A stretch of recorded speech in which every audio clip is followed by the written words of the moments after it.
Muy buenas noches, bienvenidos a Ciudadano Libre por TV Azteca Guate. Es para mí, Marta Yolanda Díaz Durán, un gusto recibirlos junto con mi amigo Jorge Jacobs. Buenas noches, George. Buenas noches, Marta Yolanda, y buenas noches a toda la teleaudiencia de TV Azteca Guate. Hoy vamos a comentar el tema más importante que hay hoy en nuestra Guatemala y es básicamente preguntarnos qué va a suceder con la Corte de Constitucionalidad, la Corte más alta de Guatemala, la Corte Celestial, como se le llama desde hace ya algunos años. ¿Por qué? Porque después de lo que diga la Corte de Constitucionalidad, no hay nadie que pueda corregirle la plana a los magistrados si acaso abusaron del poder o se confundieron, entre comillas, a la hora de emitir una sentencia. Por eso es importantísimo que entendamos el papel de los magistrados de la Corte de Constitucionalidad y por qué ese énfasis en buscar a los mejores que hayan para que la integren dentro de lo que hay, por supuesto. Pero pensamos, Jorge y yo, que antes de entrar a discutir acerca de la Corte de Constitucionalidad, tenemos que tener claro qué es una constitución y por qué es importante. Y más aún, por qué nosotros queremos una constitución liberal. Y me pregunto, y voy a intentar responderlo más adelante, si dentro de nuestra constitución actual podemos encontrar esos principios liberales y por qué esos principios liberales son los que deben de prevalecer en una constitución. El origen de las constituciones modernas es la Constitución estadounidense. Esa constitución que llevó varios años de deliberación entre los llamados Founding Fathers, los padres fundadores de Estados Unidos, que tenían claro, algunos de ellos, creo, por lo menos la mayoría, tenían claro que la Constitución, su objetivo primordial era velar por el respeto a los derechos individuales de los ciudadanos de ese nuevo país que hoy conocemos como Estados Unidos.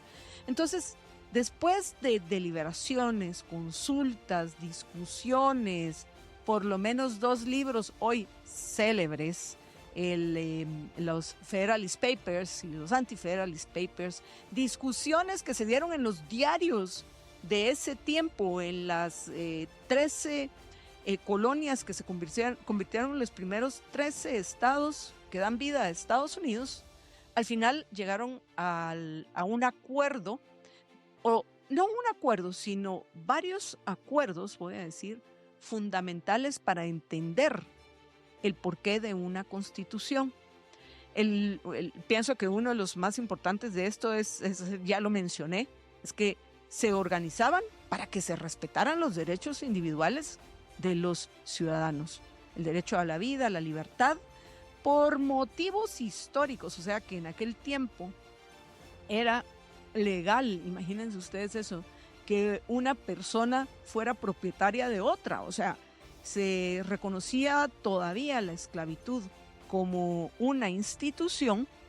No ponen explícitamente entre estos derechos el derecho a la propiedad, pero pretenden, entre comillas, que sea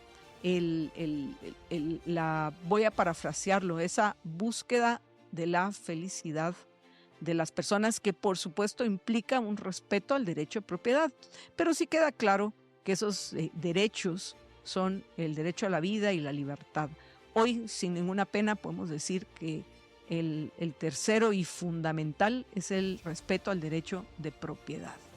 Entonces, es así con el reconocimiento de los derechos individuales y que para eso se organiza el Estado y la Constitución, y que el sistema que adoptaban, que por eso parece que se le olvidó a la mayoría de los estadounidenses o a una buena parte, o tal vez nunca ni siquiera se han enterado de eso, es que optaron por un sistema republicano.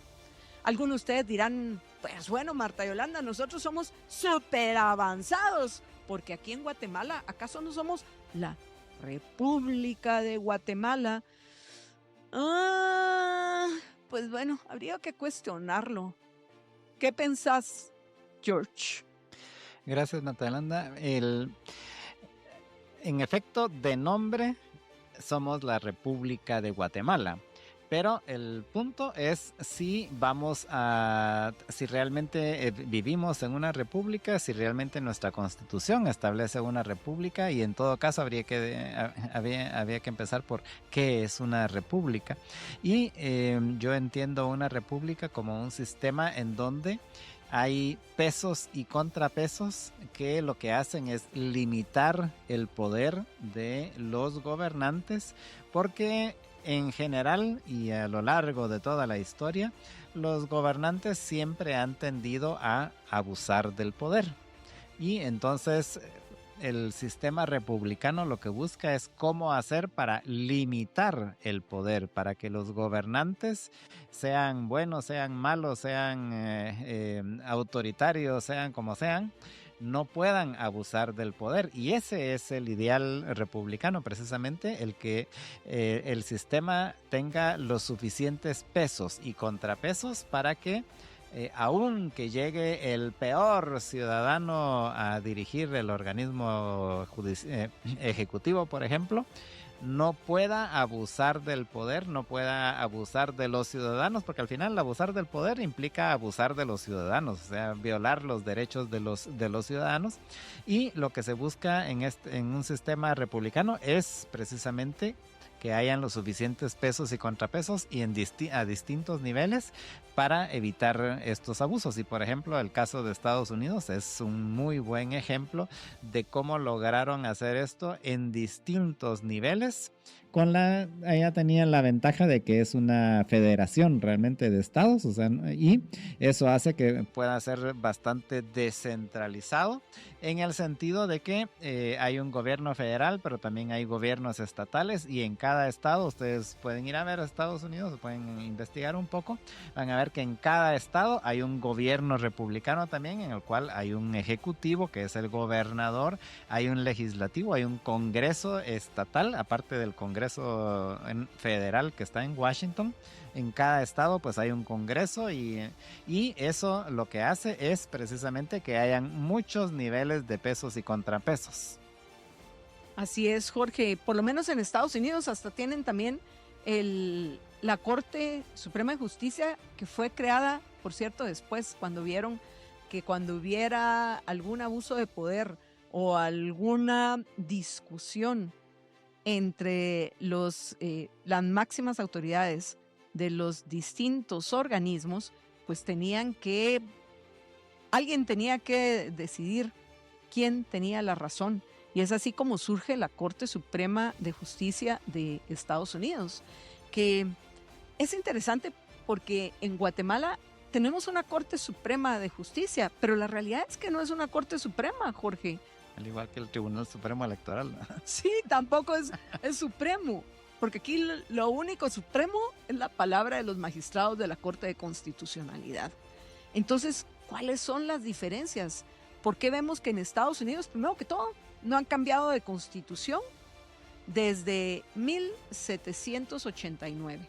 La han enmendado, algunas enmiendas cuestionables, pienso, pero no la han cambiado, como es en el caso de Guatemala. ¿Cuántas constituciones hemos tenido? ¿Tenés alguna idea de cuántas? Por lo menos vamos como por 5 o 6, por lo menos. ¿Cuántas hubo en el siglo XIX? No sé. Que hubo varios golpes de Estado, ¿no?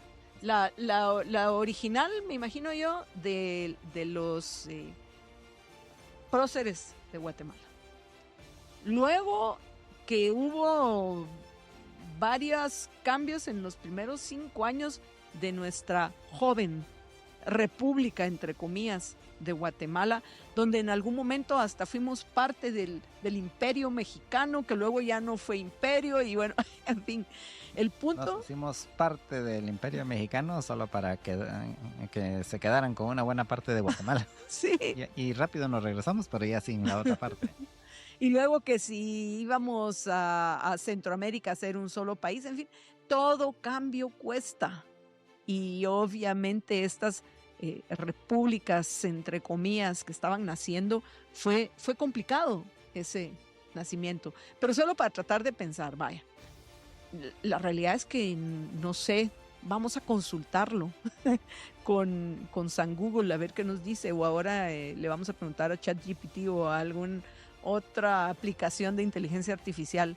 Pero por lo menos pensaría yo que solo en el siglo XIX debe haber habido 4 o 5 constituciones. ¿Por qué? La original, luego la de cuando íbamos a ser imperio, luego cuando que si Centroamérica iba a ser un solo país, luego que no, pues sería la cuarta, luego viene la revolución de Rafael Carrera, luego viene la revolución liberal que usurpó Justo Rufino Barrios. Algún día les voy a contar por qué la usurpó. Y luego, pues, ¿qué? Solo ahí llevo que en el siglo XIX como 6 o 7, tal vez. Más todas las del siglo XX. Por lo menos hoy seguimos con la del siglo XX. La última del siglo XX, la de 1986. Por lo menos ya duró bastante. Sí, ya duró 40 años. Se celebraron esos 40 años. Sí, el año pasado. Entonces ese es del 85, perdón. Corrijo mi información a la comunidad de Ciudadano Libre. Pero regresando al punto, Jorge. Bueno, en Estados Unidos tienen la Corte Suprema de Justicia, tienen la misma constitución de cuando fue aceptada por los ciudadanos de los 13 estados que fundaron Estados Unidos, porque eso es otro hecho interesante. En Estados Unidos son los ciudadanos los que le dan el visto bueno a sus representantes en lo que respecta a la Constitución.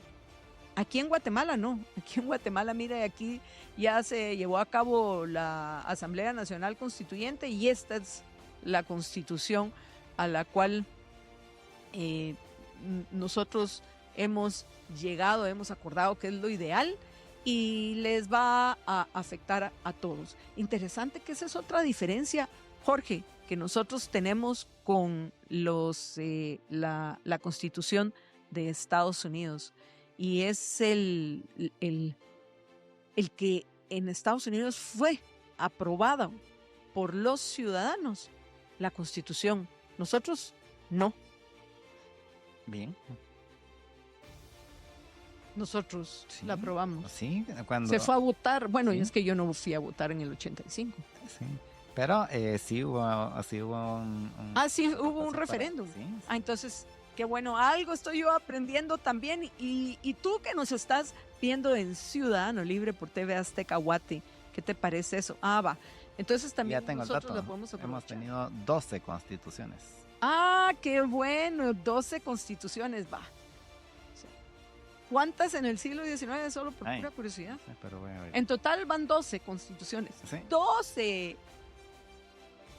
versus una de los estadounidenses. ¿Se imaginan ustedes esa gran diferencia, no? Por eso es que ellos han tenido en general una mayor estabilidad y también vemos que a pesar de que llega una persona como Donald Trump al ejercicio del poder, la Corte Suprema de Justicia, los tribunales en general le han dicho, mire mi presi, hasta aquí puede llegar usted. Pero eso lo hacen los tribunales y efectivamente la Corte que se encarga al final de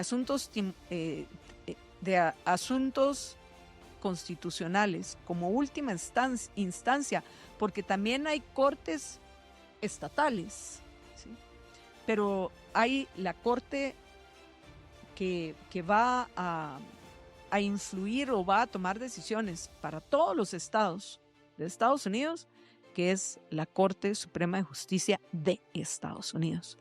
Entonces, pues hace unas semanas le dijeron al presidente Donald Trump, no, tus aranceles, no hay una emergencia en Guatemala, no hay una emergencia en Estados Unidos, no puedes aplicar estas normas. Aquí en Guatemala, quienes le dan ese no, señor presidente, son los magistrados de la Corte de Constitucionalidad, George. Quienes les pueden dar ese no, porque no necesariamente, pero quienes pueden dar ese no. Quienes tienen el poder de dar ese no o ese sí. En efecto, son los magistrados de la Corte de Constitucionalidad, y es la Corte de Constitucionalidad al final, porque los magistrados pues son parte de la Corte, y ellos son los que tienen la última palabra en cosas trascendentales y en muchas cosas no tan trascendentales, porque resulta que también los amparos llegan a hasta la Corte de Constitucionalidad. Entonces casi cualquier juicio que hay en Guatemala para y termina llegando hasta la Corte de Constitucionalidad, porque normalmente en los juicios siempre, obviamente, el que pierde pues no se queda contento, y entonces mete un amparo, y así como y así van subiendo, porque no pone el amparo, no necesariamente pone el amparo directamente a la Corte de Constitucionalidad. Hay todo un proceso, y por eso es que se tardan tanto los juicios aquí en Guatemala también. Normalmente un juicio, hasta que llegue a su punto final, puede durar entre 7 y 10 años como mínimo aquí en Guatemala, y es precisamente porque en casi todos los pasos pues puede alguno de las partes pedir un amparo, y ese tarde o temprano llega hasta la Corte de Constitucionalidad. Entonces, por eso es que es tan importante la Corte de Constitucionalidad, porque tarde o temprano en nuestra vida vamos a estar metidos en algún juicio, sea por lo que sea, hay diversas razones por las cuales podemos parar en un juicio, pero tarde o temprano vamos a estar en un juicio, y tarde o temprano ese juicio va a llegar a ser decidido en última instancia por la Corte de Constitucionalidad, y por eso es que debemos de interesarnos y preocuparnos de quiénes son los que van a llegar a la Corte de Constitucionalidad. Bueno, otra diferencia, Jorge, y apreciable comunidad de Ciudadano Libre, otra diferencia importante entre la Corte Suprema de Justicia de Estados Unidos y la Corte de Constitucionalidad de Guatemala es la forma en la cual se organiza y cómo son designados los magistrados que van a formar parte de la Corte de Constitucionalidad o la Corte Suprema de Justicia. En el caso de Estados Unidos, y si me equivoco, por favor, George, me corregís, en el caso de la Corte Suprema de Justicia de Estados Unidos, primero que todos los cargos son vitalicios, y solo hay dos formas de cambiar a los magistrados de la Corte Suprema de Justicia. Uno, lo que es natural al ser humano: si se muere el magistrado, hay que cambiarlo. Segundo, que el magistrado decida jubilarse, que decida renunciar a su puesto en la Corte Suprema de Justicia porque ya no quiere ser magistrado por X o Y motivo. Entonces se puede nombrar a un nuevo magistrado. Los presenta o los apadrina, ¿cómo le podríamos llamar?, el presidente de Estados Unidos. Los propone, muy bien, George. Los propone el presidente de los Estados Unidos al Congreso, y el Congreso, específicamente el Senado, ¿correcto? Sí. El Senado le dice sí o no a la propuesta del presidente. Y entonces, si le dice sí, pues se sustituye ya al uno de los magistrados de la Corte Suprema de Justicia de Estados Unidos, que está integrada por 9 magistrados, ¿correcto? Sí. Son 9 los magistrados de la Corte Suprema de Justicia de Estados Unidos. En el caso de Guatemala, hay una división por, yo voy a decir, grupos de poder. Claro, los académicos en el tema van a decir, no, es que se decidió que precisamente, como explicaba Jorge, por el tema de las, por el tema de los pesos y los contrapesos, por eso el, el presidente, el colegio de abogados, porque ellos se deben de conocer entre ellos, y el Congreso y la Corte Suprema de Justicia, son quienes deciden los 5 titulares y los 5 suplentes, lo que no tiene la Corte de Estados Unidos, la Corte Suprema de Justicia de Estados Unidos.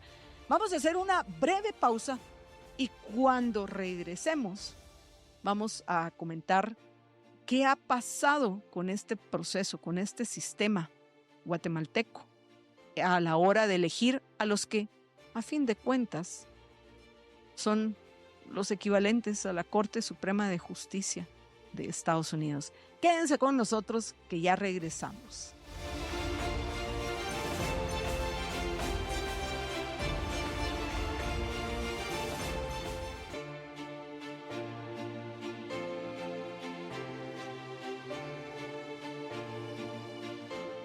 Estamos de regreso en Ciudadano Libre por TV Azteca Guate. Los estamos acompañando Jorge Jacobs y yo, Marta Yolanda Díaz Durán. Y hoy estamos profundizando en el tema de la Constitución y el papel que juega la Corte de Constitucionalidad para asegurar que los principios de la defensa irrestricta a los derechos individuales de todos se cumplan. Por lo menos ese es el ideal y ese sería la meta a alcanzar. Algunos dirán con justa razón de quienes nos están acompañando que, pues bueno, Marta Yolanda, eso es hoy una ilusión. Puede ser, pero lamentablemente es una ilusión, entre comillas, principalmente por la forma en la cual se integra o cómo se integra la Corte de Constitucionalidad de Guatemala, a diferencia de la Corte Suprema de Estados Unidos, que, por cierto, durante la pausa Jorge aprovechó a corroborar cuántas constituciones tuvimos en Guatemala en el siglo XIX y cuántas en el siglo XX. Así que vamos con Jorge para que nos comente al respecto y también comparta con ustedes en los minutos que nos quedan acerca de esta integración que fue básicamente el repartirse el poder entre grupos de poder institucionalizados, voy a llamarlo. Vamos a ver qué piensa Jorge. Jorge, ¿qué pensás al respecto? En efecto, bueno, solo para la parte histórica, fueron 4 constituciones las que hubo en el siglo XIX y las otras en el siglo XX. Pero al final lo que decidieron, cómo funciona actualmente la Corte de Constitucionalidad, bueno, cómo ha funcionado, porque la Corte de Constitucionalidad fue establecida en Guatemala con la Constitución de 1985, o sea que a partir de ahí es que tenemos Corte de Constitucionalidad y el criterio que tomaron los constitucionalistas, los que escribieron la Constitución en 1985, es de que había que, según ellos, dividir el poder, dividir las personas, los entes que iban a nombrar a los magistrados, y entonces lo que hicieron fue que dividieron en 5. Uno es el presidente del Ejecutivo, otro es el Congreso, otro es la Corte Suprema de Justicia, y entonces ahí tienen los 3 organismos del Estado. Y adicionalmente hay otros 2 entes, uno es el Colegio de Abogados y Notarios de Guatemala y el otro es la Universidad de San Carlos por medio del Consejo Superior Universitario.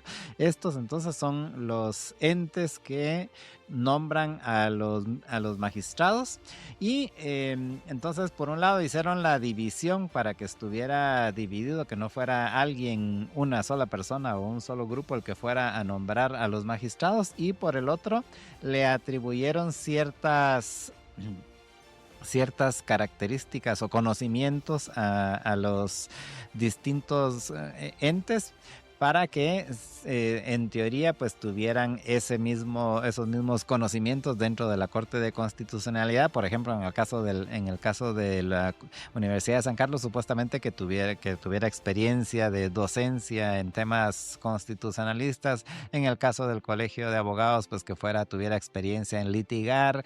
En el caso del organismo judicial, pues que tuviera experiencia como juez. Y en el caso del legislativo, pues que tuviera experiencia en emitir leyes. Y en el caso del ejecutivo, que tuviera experiencia en el manejo de la cosa pública. Esa era la idea de los constitucionalistas y más o menos ha funcionado así, pero sin embargo con el pasar del tiempo han encontrado o muchos han encontrado cómo irle dando vuelta a esta separación, a estos distintos grupos, para tratar de poner en la Corte de Constitucionalidad a personas supuestamente afines a ellos, no afines a un grupo, y entonces afines a sus intereses. Afines a sus intereses, y que entonces la idea es de que cuando llegue un caso a la Corte, entonces que lo resuelvan como yo quiero que se resuelva y no como debiera de resolverse según la Constitución. Ese es todo el lío en el que estamos metidos actualmente.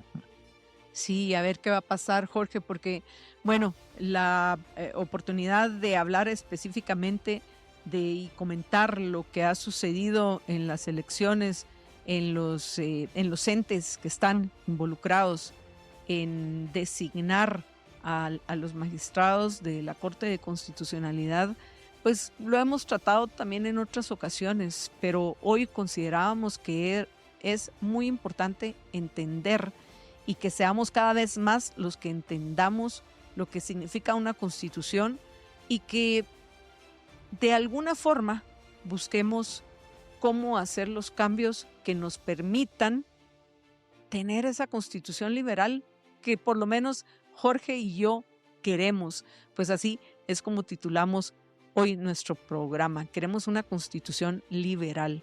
Jorge, 30 segundos para tus reflexiones finales. Bueno, el ideal de una constitución es limitar el poder, y eso es a lo que debemos de apuntarle, limitar el poder de los gobernantes de tal suerte que no importa que llegue el mejor o el peor a gobernar, no pueda abusar de todo como lo quisiera hacer, porque hay límites constitucionales.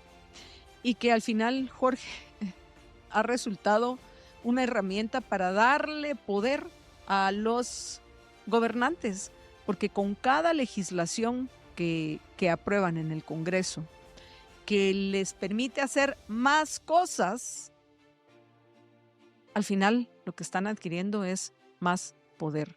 Y el poder debe ser limitado, porque como bien lo dijo Lord Acton, el poder tiende a corromper y el poder absoluto corrompe absolutamente. Ha sido un gusto acompañarlos en esta emisión de Ciudadano Libre por TV Azteca Guate. Los esperamos el próximo jueves a las 11 de la noche.